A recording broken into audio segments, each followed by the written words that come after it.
Hey les bambang, j'espère que vous allez bien, en tout cas moi ça va nickel. On se retrouve aujourd'hui pour une nouvelle vidéo, un mix un peu de tous les championnats, de la Ligue 2, de la Liga, de la Bundesliga, de la Serie A. C'est pour le 22 janvier, donc le samedi 22 janvier. Donc pas mal de matchs à analyser, les plus importants sont dans la vidéo et le reste est comme d'habitude en description, donc en dessous de la vidéo. Les matchs que je vais analyser pour vous sont Bastia contre Toulouse, Le Havre contre Rodez, Dunkerque contre Sochaux. En Liga, Séville contre le Celta Vigo, l'Atlético de Madrid contre Valence.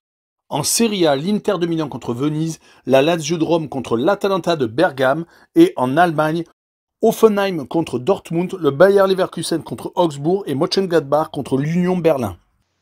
Mais avant de commencer, n'hésitez pas à vous abonner à ma chaîne, à mettre un petit pronostic pour les comparer à mes analyses et également lâcher un petit pouce pour référencer la vidéo. N'oubliez pas qu'en description, vous avez mon lien Telegram.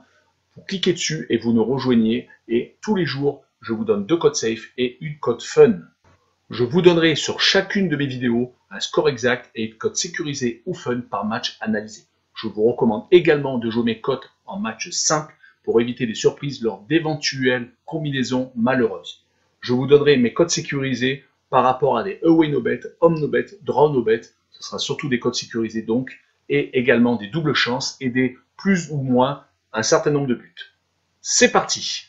Mais également, j'aimerais revenir sur un nouveau partenariat avec une plateforme de paris sportifs qui est BetWinner, qui est accessible en Europe, essentiellement en France et en Belgique, et également en Afrique. Vous avez l'essentiel des pays qui est sur la carte mondiale qui apparaît à l'instant sur votre écran. Mais même si vous n'êtes pas sur un des pays, n'hésitez pas à utiliser un VPN. Cela vous permettra d'y accéder sans problème. Les cotes proposées y sont très intéressantes. Elles sont même supérieures aux autres bookmakers. Cela vous permet des fois d'avoir des profits beaucoup plus importants sur la durée en tout cas. Pour accéder au site de Paris, n'hésitez pas à aller en description. Il y a le lien, vous cliquez dessus, vous y accédez. Et également, vous rentrez le code promo qui se trouve sur l'écran. Cela vous permet d'avoir 100% de bonus dès votre inscription. Et pour finir, lors de cette vidéo, je vous mettrai la description des codes safe et également les cotes. Comme ça, vous pourrez faire les comparaisons avec les cotes de votre bookmaker et celles de BetWinner. Mais avant d'attaquer les 3 matchs de Ligue 2, le classement, premier Toulouse 41 points, deuxième AC Ajaccio 41 points également mais un match en retard, troisième Sochaux 39 points, quatrième le Paris FC 37 points avec un match en retard, cinquième Auxerre le même nombre de matchs que le Paris FC et 36 points, sixième Le Havre 33 points, septième Niort 28 et avec 2 matchs en retard, huitième Pau avec 28 points, en fin de classement 16e Grenoble avec 22 points, 17e Valenciennes, 22 points également et un match en retard. 18e Amiens, un match en retard également et 21 points. 19e Dunkerque, 16e avec 2 matchs en retard. Et enfin dernier Nancy, 20e avec 15 points. On attaque avec la première rencontre et Bastia, 14e, qui reçoit Toulouse, premier. Les Bastiais ont la particularité d'être toujours invaincus à la maison sur 10 rencontres disputées, 3 victoires et 7 matchs nuls.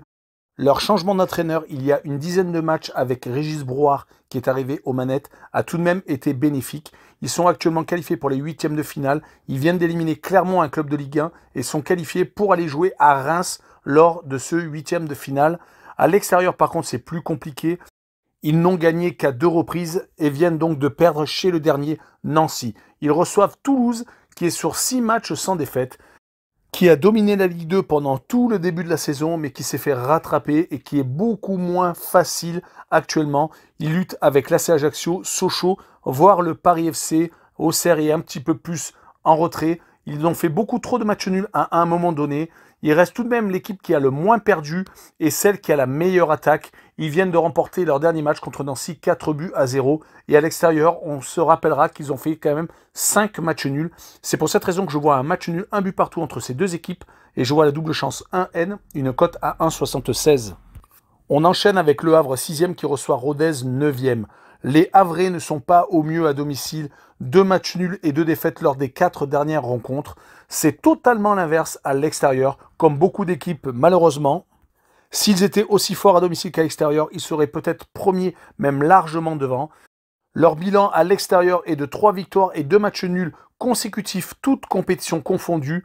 On notera juste qu'à domicile, ils ont perdu contre 3 gros, le Paris FC, l'AC Ajaccio et Sochaux. Ils reçoivent Rodez, qui allait bien jusqu'au 3 décembre avec une victoire contre Nîmes, mais depuis ces 4 matchs sans victoire, 2 matchs nuls et les 2 défaites, toutes lors de l'année 2022. 2 défaites donc consécutives, à Pau 4-0 et contre Dijon à domicile 2-0. Attention, ils sont quand même capables de s'imposer à l'extérieur comme ils l'ont fait à 4 reprises. Mais sur cette rencontre, je vois le 1 but partout et je vois le homme no bet avec le match nul remboursé. 6 victoires du Havre à domicile, une cote à 1,80. Et on finira la Ligue 2 avec Dunkerque 19e contre Sochaux 3e. Les Dunkerquois sont dans le trou depuis 6 matchs, ils ne s'en sortent plus. Oubliez l'embellie de 5 matchs sans défaite entre la 10e et la 14e journée. Depuis, ils n'ont marqué qu'un seul but et encore, c'était lors de la dernière journée.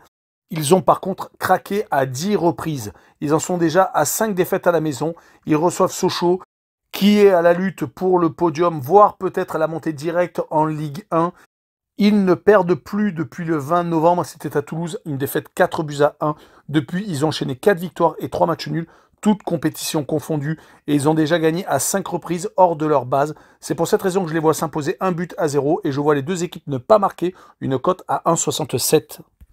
Et avant d'enchaîner avec les 2 matchs de Liga, le classement, le premier est le Real de Madrid avec 49 points, deuxième le FC Séville avec 4 points seulement de retard, troisième le Betis de Séville, 37 points, un petit peu décroché, quatrième l'Atlético de Madrid, 33 points totalement décrochés, avec tout de même un match en retard, cinquième la Real Sociedad, le même nombre de points que l'Atlético avec le même nombre de matchs. Sixième, on retrouve le FC Barcelone, 32 points, qui a fait une légère remontée. Septième, le Rayo Vallecano, 31 points. Les 2 équipes ont un match également en retard. Et le huitième est Villarreal avec 29 points. En bas du classement, 16e, Retafe, 21 points. 17e, Mallorca, 20 points et un match en retard. 18e, Alaves avec 17 points. 19e, Cadix avec 15 points. Et enfin, dernier, Levante, 11 points et un match en retard. On attaque le premier match espagnol. Séville second qui reçoit le Celta Vigo, 12e. Les Sévillans sont les seuls à tenir le rythme du Real de Madrid. Seulement 4 unités de distance du leader. Dommage qu'ils se soient fait accrocher contre Valence lors de leur dernier déplacement, car ça leur aurait peut-être permis de revenir à 2 points du Real de Madrid. Mais on notera que chez eux, Séville est ultra costaud, que 2 matchs nuls contre Alaves et contre le FC Barcelone. Sinon, ils ont gagné à 7 reprises. Il reçoit le Celta Vigo, qui à l'extérieur n'est pas ridicule du tout. 4 victoires et 3 matchs nuls. C'est vraiment une équipe très dangereuse qui a gagné il n'y a pas longtemps au Betis de Séville.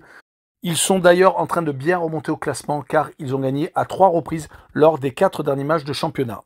Mais sur ce coup, je donnerai tout de même l'avantage aux Sévillans et je vois une victoire 1-0 et je verrai le moins de 2,5 buts sur la rencontre, une cote à 1,65. On enchaîne avec l'Atlético de Madrid 4e qui reçoit Valence 9e. L'Atlético de Madrid est au fond du trou. Encore une défaite en 8e de finale de la Coupe du Roi. C'est la 5e fois qu'ils perdent sur les 8 derniers matchs, toutes compétitions confondues. Ils avaient également été éliminés par l'Athletic Bilbao en Supercoupe d'Espagne en demi-finale, n'ayant pas pu jouer contre le Real de Madrid, vainqueur du FC Barcelone. Ils ont actuellement 13 points de retard sur le leader. Ça commence à être vraiment très compliqué. Et à domicile, c'est même encore pire. Sur les 4 dernières réceptions, ils ont perdu à 3 reprises. Ils reçoivent le FC Valence qui est un petit peu moins bien en ce moment, qui a une très grosse période entre le 23 octobre et le 20 décembre. 7 matchs sans défaite, 4 victoires et 3 matchs nuls. Et ils ont rencontré en plus des adversaires assez intéressants comme Villarreal, la Real Sociedad et l'Atlético de Madrid. Par contre, quand ils se déplacent contre une équipe du top 6, ils ont tendance à s'incliner, même des fois lourdement contre le FC Séville, le FC Barcelone, le Real de Madrid ou le Betis de Séville. Sur cette rencontre, je vois l'Atlético de Madrid arrêter de perdre quasiment tout le temps et gagner 2-1 et je vois les 2 équipes marquer une cote à 2,19 tout de même.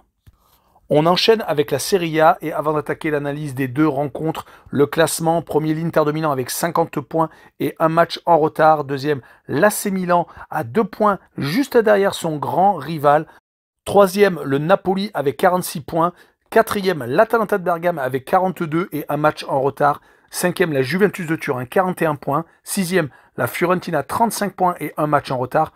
Septième, l'AS Rome, 35 points. Et huitième, la Lazio de Rome, avec également le même nombre de points que ses 2 prédécesseurs, avec un match en retard. En fin de classement, 16e, la Sampdoria de Gênes, 20 points. 17e, Venise avec 18 points et un match en retard. 18e, Cagliari, 16 points. 19e, le Genoa, 12 points. Et enfin, dernier, Salernitana avec 10 points et un match en retard. On attaque avec le leader, l'Inter de Milan, qui reçoit Venise 17e. L'Inter de Milan ne perd plus depuis la 8e journée à la Lazio de Rome.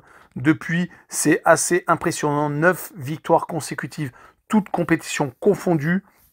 Ils étaient partis plutôt tranquillement avec beaucoup de retard sur l'AC Milan et le Napoli, mais ils ont rattrapé leur retard. Ont déjà gagné un trophée avec la Supercoupe d'Italie où ils ont battu la Juventus de Turin 2-1. Ils vont recevoir Venise, qui n'est pas si ridicule que ça à l'extérieur, qui a déjà gagné à 2 reprises et qui a obtenu 3 partages de points en plus. Leur dernière victoire par contre remonte à la 13e journée, c'était à Bologne. Ils ont réalisé également quelques matchs nuls, dont un but partout contre la Juventus de Turin. Sur cette rencontre, je vois l'Inter de Milan gagner 3-0 et je vois le moins de 3,5 buts sur le match de l'Inter de Milan, une cote à 1,54. Passons à la Lazio de Rome, 8e, qui reçoit l'Atalanta de Bergame, 4e, à un très beau match. La Lazio de Rome a été invaincue très longtemps chez lui, mais la Juventus est venue mettre un terme à cette invincibilité en les battant le 20 novembre lors de la 13e journée. Depuis, on a l'impression qu'il y a quelque chose qui a été déréglé. Quand ils reçoivent, ils font beaucoup de matchs nuls. Et à l'extérieur, malheureusement, ils se font quelquefois étrier. Ils ont réussi tout de même à se qualifier pour les 16e de finale de la Ligue Europa, finissant 2e du groupe derrière Galatasaray et devant l'Olympique de Marseille. Ils vont jouer contre l'Atalanta de Bergame, qui est assez exceptionnel en déplacement. 9 victoires et 2 matchs nuls contre l'Inter et le Genoa. Mais malheureusement, ça ne suit pas obligatoirement à domicile. Ils ont déjà perdu à 3 reprises et ont fait 3 matchs nuls. Ils sont tout de même irrésistibles dans ce type de rencontre quand ils jouent contre des grosses équipes, surtout quand ils se déplacent. C'est pour cette raison que je vois l'Atalanta de Bergame s'imposer 2-1 et je vois le draw no bet, le pari remboursé 6 matchs nuls, une cote à 1,60. Et pour finir, on attaque la Bundesliga, mais avant le classement. Premier, le Bayern de Munich, 46 points. Deuxième, le Borussia Dortmund avec déjà 6 unités de retard. Troisième, le Bayer Leverkusen, 32 points, déjà vraiment largué. Quatrième, Hoffenheim avec 31 points. Cinquième, l'Union Berlin avec le même nombre de points. Sixième, Fribourg avec 30 unités. Septième, Leipzig avec 28 points. Et huitième, Francfort avec 28 également en fin de classement. 14e, Wolfsburg, 21 points. 15e, Augsbourg, 19 points. 16e, l'Armenia Bielefeld avec 10 points. 17e, Stuttgart avec 18 également. Et enfin, dernier, Greuther Fürth, 18e avec 7 points. On commence avec Hoffenheim, 4e, qui reçoit Dortmund, second, quasiment un sommet dans le championnat de Bundesliga. Hoffenheim n'est pas au mieux en ce moment, 2 défaites consécutives, en plus contre des équipes qui partagent le haut du tableau avec eux, l'Union Berlin et Fribourg. C'est dommage car avant ces 2 revers, ils avaient enchaîné 6 matchs sans défaite. Mais rappelons-nous qu'en début de saison, ça avait été assez poussif quand ils se déplaçaient. Heureusement, ils compensaient ceci par des bons résultats chez eux. Ils vont recevoir Dortmund, qui sont éliminés de la Coupe d'Allemagne, qui ont perdu contre St. Pauli, une équipe d'une division inférieure. C'est quand même une grosse déception car ce trophée, je pense qu'ils auraient aimé le gagner. Mais Dortmund est assez imprévisible certaines fois. Ils sont capables d'aller gagner à Francfort, à Wolfsburg et également au Bayer Leverkusen. Quelquefois, par contre, ils sont capables de se louper là où on ne les attend pas. Ils ont toujours tout de même 6 points de retard sur le Bayern de Munich. Ce n'est pas totalement fini. Sur cette rencontre, je les vois tout de même se faire accrocher un but partout. Et je vois le away no bet avec le match non remboursé 6 victoires de Dortmund en déplaçant, une cote à 2,15. On enchaîne avec le Bayer Leverkusen 3e qui reçoit Augsbourg 15e. Le Bayer est assez irrégulier même s'ils viennent de faire une bonne opération avec leur victoire à Mönchengladbach car il restait sur 3 matchs sans victoire contre Fribourg, Hoffenheim et l'Union Berlin, également des équipes qui occupent le haut de tableau. Ça a quasiment semé le doute chez le Bayer, mais grâce à cette victoire, ils viennent de repasser donc à la 3e place, mais ils sont talonnés par Hoffenheim, l'Union Berlin et Fribourg, leurs adversaires, donc ils les ont accrochés.